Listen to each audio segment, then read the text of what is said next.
All right.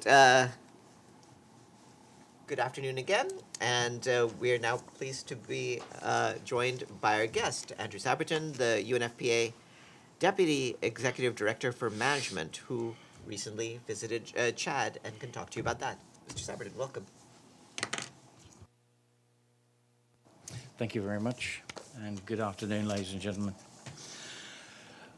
I just returned from a week-long mission to Chad, where I travelled to Abeshi, Adri in Kwadi province, and Iridimi refugee camp in Wadi Farah province in eastern Chad, more than 1,000 kilometres from the capital, N'Djamena. I was there to assess the health and protection situation for women and girls, to hear directly from affected communities, and to better understand the responses being led by the government of Chad with support from UNFPA and humanitarian partners. What I witnessed was both encouraging and deeply sobering.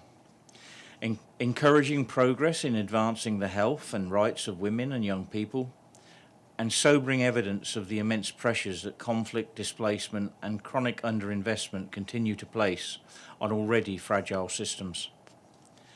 Chad now hosts more than 1.3 million refugees and returnees, most of them women and children.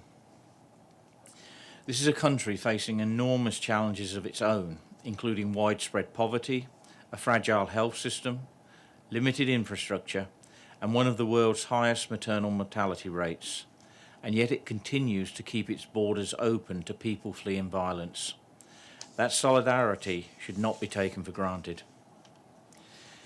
In Adre, on the Sudan border, I visited a UNFPA-supported women's centre, where women and girls who fled Sudan spoke candidly about the dangers they face every day. As firewood disappears around the camps, women are forced further out into isolated areas, exposing them to harassment, assault, and gender-based violence.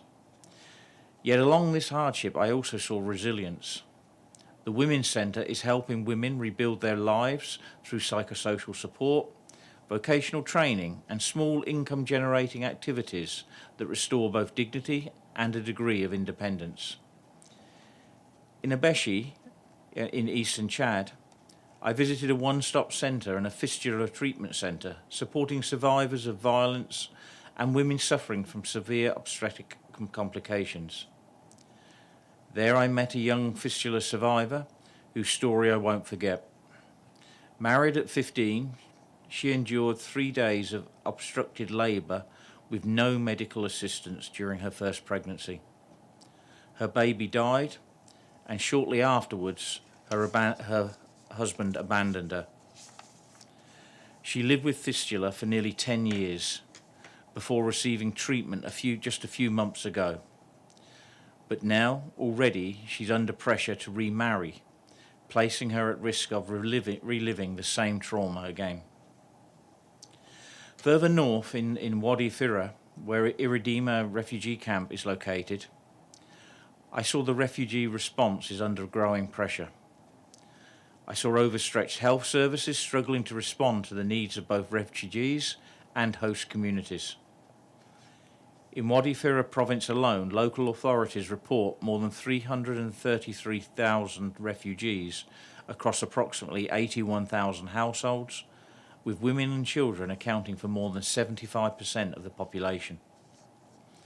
Authorities told me that there are currently 8 refugee camps in the province, while additional camps are being established near the border as refugees continue arriving through 4 main entry points from Sudan. Women in the camp performed a striking theatre sketch showing how the simple act of collecting firewood can become a moment of fear for so many women and girls. It was a powerful illustration of how displacement can turn ordinary, daily activities into moments of danger for women and girls. At Iridimi refugee camp health centre, midwives told me they are managing up to 300 births every month under extremely difficult conditions. With minimal equipment, they have 1 delivery room, limited medicines, and almost no specialist support. health workers repeatedly highlighted to us the severe shortages of anesthesists, limiting the ability to perform emergency caesarean sections and other life-saving procedures. And while there is no anaesthetist, women may be forced to undergo C-sections with no anaesthesia. No woman should have to endure that. And meanwhile, medicines may be available in country, but unfortunately they are not consistently reaching remote health centres where women urgently need them. Indeed, the difference between life and death can come down to whether a facility has basic medicines, functioning referral systems, and enough trained staff on a given day. At Irabiba District Hospital in the Wadi Fira province, I heard the story of Badri, a Sudanese refugee transferred from Iridima camp after complications during pregnancy. She eventually delivered a premature baby boy weighing just 1.1 kilos. Neonatal care capacity remains extremely limited. Some facilities have no incubators and no specialised neonatal care for premature babies. As a father of a daughter, I found these stories particularly difficult to hear. I would not wish these conditions on my own daughter or anyone else's daughter or on any woman or girl. Everywhere we travelled, it was clear to see how recent funding cuts are constricting already overwhelming services. Needs are growing faster than available resources, and more women and girls arrive every day. More births are expected. More survivors of violence require care and protection. Health systems are stretched to their limits. Chad already has one of the world's highest maternal mortality rates at approximately 860 maternal deaths per 100,000 live births. And in humanitarian settings such as these risks multiply. Globally, around 2/3 of preventable maternal deaths occur in such humanitarian settings. Our Chad country office is this year facing a 44% cut of funding compared with last year. UNFPA is appealing for $18.7 million for its humanitarian aid program in 2026 to sustain life-saving maternal health, reproductive health and gender-based violence services for refugees, returnees and vulnerable host communities across Chad. As of March 2026, only 2.5% of this appeal has been funded. The government of Chad has shown extraordinary solidarity by keeping its borders open and sharing its already scarce resources with people fleeing violence. And that solidarity must now be matched by international support. We need urgent, sustained investment to keep maternal health and protection services running, to support frontline midwives and health workers, and strengthen the local system serving both refugees and host communities. For the women and girls I met in eastern Chad, support is not abstract. It means a safe birth, it means care after violence, it means dignity, protection, and the chance to survive. Thank you. Thanks very much. I'll now open the floor for questions. Yes, Edie. Thank you very much on behalf of the United Nations Correspondents Association for doing this briefing. My name is Edith Lederer from the Associated Press. Two questions. Has there been any accountability at all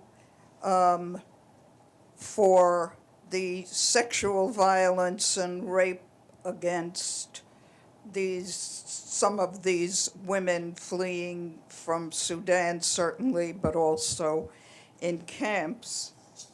And secondly, is UNFPA or the Chadian government able to provide any forms of birth control to these displaced women and girls? Thank you.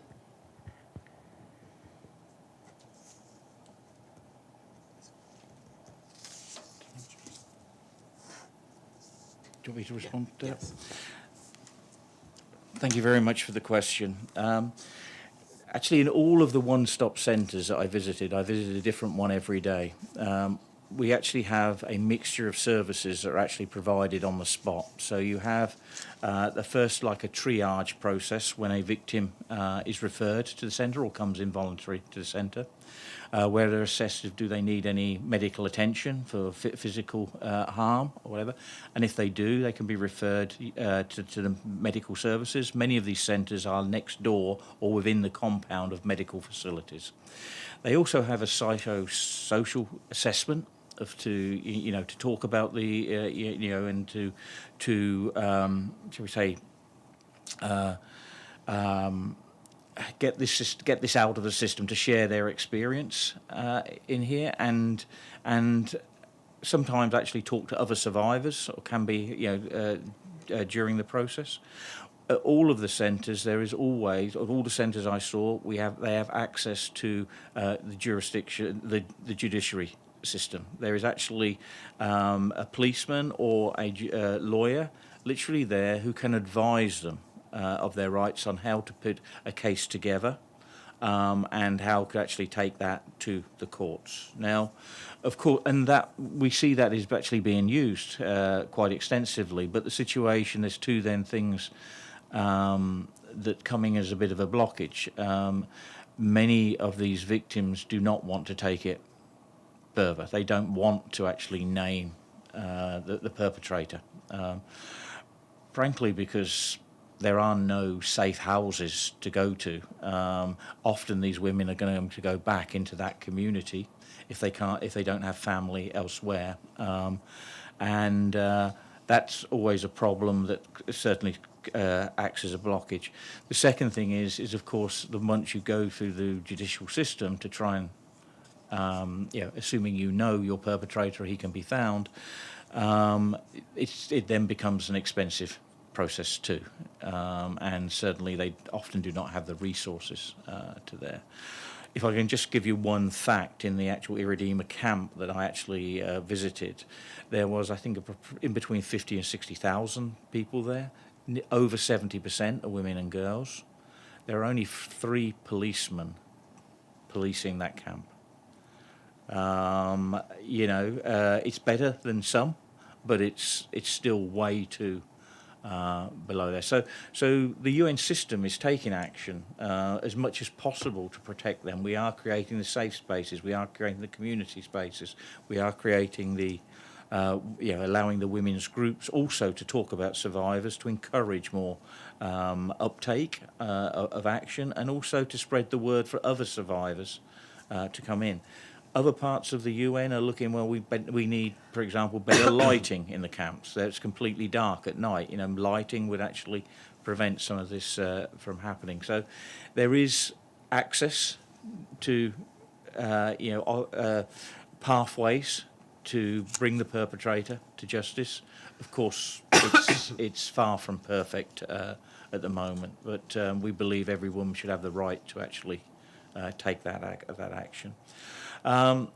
Yes, but on the second part of your question about birth control, the contraceptive prevalence rate is actually very low in country. It is there, but actually we're talking about a population which is, there's a very low level of education, and certainly regarding anything to do around sexual and reproductive health. It's not talking about or a norm, should I say, in that society.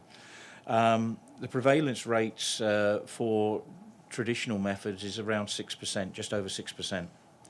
Even with, if you add the modern methods there, it's 8%. In the camps I visited, most contraceptive, male and female, are available, and they are in the centres and can be used, and we're tracking that. But again, it needs more, this needs to be a much more holistic approach to actually educating the people to using this and that. Because ultimately, and another amazing statistic there is that approximately 50% of 16-year-old girls are either pregnant or already have their first child. It has one of the highest fertility rates in the world, although it has come down. About 5 years ago, it was at over six children per mother. it has fallen to 5 something, but it's still very high. And these factors, compared with the actual very young age of union, that is leading, and no contraception or limited contraception is leading to the high mortality rate. Actually, over 60% of the maternal deaths in one of the regions I visited were of what we would call youth or adolescents under 19. So it's a all traditional traditional and modern methods of contraception were available in the camps I visited, but we actually got to talk about the take-up of this a little bit more and the education. But actually we are getting many more visitors to our health centres as well to talk about maternal health reproduction and to learn and have the women's group that's attached to it to actually talk about things such as spacing and how you can actually protect their health. Yeah. Thank you. Yes, please. Thank you, Mr. Saberton, for your briefing. This is Ahmed Ali with Sphinx News TV. You mentioned that part of your mission involved monitoring the progress of the Chadian government, as well as getting a better understanding of the specific challenges civilians have had to endure. In your conversations with local and state authorities, if in fact it was a point of discussion, could you elaborate on the impact recent Boko Haram attacks have had on civilians and on the allocation of resources by state officials, potentially away from the social sector and maybe more towards the military sector? Thank you. Okay. Essentially, I had meetings with the Minister of Finance, the Minister of Health, the Minister of Women and Childhood, and the Deputy Minister of Foreign Affairs, as well as the President of the Senate. And there are a few things to reflect on the context. Firstly, as I mentioned in my opening remarks, I have to, in today's day and age, applaud the fact that the Chadian government has allowed, it's 1.3 million refugees. It's actually over 2 million returnees and refugees from around various parts of the country, because it's not just from Sudan. The 1.3 I mentioned was coming from the Sudan conflict. But Chad has control of its borders. And that's very much a bonus in that region, because whether it's in the east and the Chad Lake basin, or the west in Sudan, the north with Libya, or the Central African Republic on the southern side, is conflict. Okay, unfortunately, it's a matter of economics that comes at a price. It needs a lot of resources to do it, but it is one of the few kind of islands in that region of the Sahel and West Africa where they do control their borders. Now, we did talk I did talk to the both government and local governors. One of there is that one element which is really surprising, everything we see and we are doing there is in partnership, okay? And importantly about that, and very importantly because of UNFPA, we're a development agency as well as a humanitarian, so what we're doing is available and an asset to the Chadian people, not just for refugees. So when I talked about the Women's Centre, local women go there as well. When I talk about the one-stop centres, it's not just for refugees. The fistula is the same. So we're actually that actually helps bring any perceived conflict down with the local population, and it also means that actually we're building up the capacity of the local health services and other infrastructure. And I did talk very candidly, particularly with the Minister of Finance, that more money does need to be put on the table to cure these problems. Again, it's priorities. It's a similar thing around the world we go, but you can see these are certainly, particularly with UNFPA mandate, these are very a vicious circle. No contraception, maternal mortality, gender-based violence, they're all in some way related. One thing we're actually pushing the Chadian government for, to actually inform its economic and social development about, is to actually conduct a census. It hasn't had a census for 2009. The plans are in way to actually complete that census by the end of this year. They are putting money into that census together with a whole basket of donors to actually do that. So it's likely to happen. Then that can certainly inform their policies to actually and priorities of where the country is. But we also talked about candidly that we, particularly during the cuts that the UN and the aid environment is having, the government must continue to up its game in that partnership. So I talked candidly about the fact that they need to take on the wages of their midwives. Their midwife rate is about half what it should be in terms of ratios to the population. And previously, a lot of that was funded from US money, which was completely cut. UNFPA has stepped in with surge support, but we can't continue to do that. So we're saying this is an actual that. In the one-stop centre I visited, it was to hand it over to the government.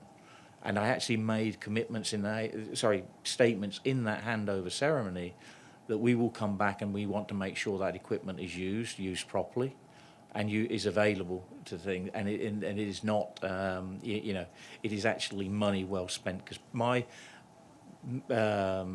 mission was twofold. It was to look, not just to raise the attention of the problems in Chad, but actually to come back and tell donors, actually, I've seen your money is well spent. I've seen the dollars are going, and I've seen partnership. This isn't just a donor someone just accepting money. They're actually putting money in. It's not enough yet. It's not much, but they are willing to do that. So midwives was an example, the takeover of facilities, and a fantastic partnership I see in day one in the capital. I visited the Mother and Child Hospital, and we've had a long partnership with them and provided a lot of equipment over the years, including simulation equipment for the obstetric surgeons to actually train on, as well as the midwives. Before we started this program in 2015, there were 23 obstetricians in that country, a huge country, just 23, and they were all received their training outside of Chad. Over the last 10 years, we've added 63 to that number, and they're all trained in Chad. Much cheaper. But again, that was a partnership that's linked to their teaching hospital. But again, I talked about it with the government. One of the things they need to do is to make sure those specialists get deployed in the areas of the most need. They don't all stay in the capital. And I spoke with the health minister on this about the way of incentivising that they go spend some time in the hard spots of the country. So that was just one example of where we're also paying for the training of some of the GBV specialists into legal, covering their feet to have legal training as well, so that they can actually talk and be fully aware of the pathways and attention that needs to be given to matters. So I hope in some way that answers your question. Thank you. Yes, please. Thank you. This is Tao Xu with China Central Television. So as we know, China and many other countries had often called for more support to the African countries. So based on what you saw in chart, where is international support needed most, especially for women and children?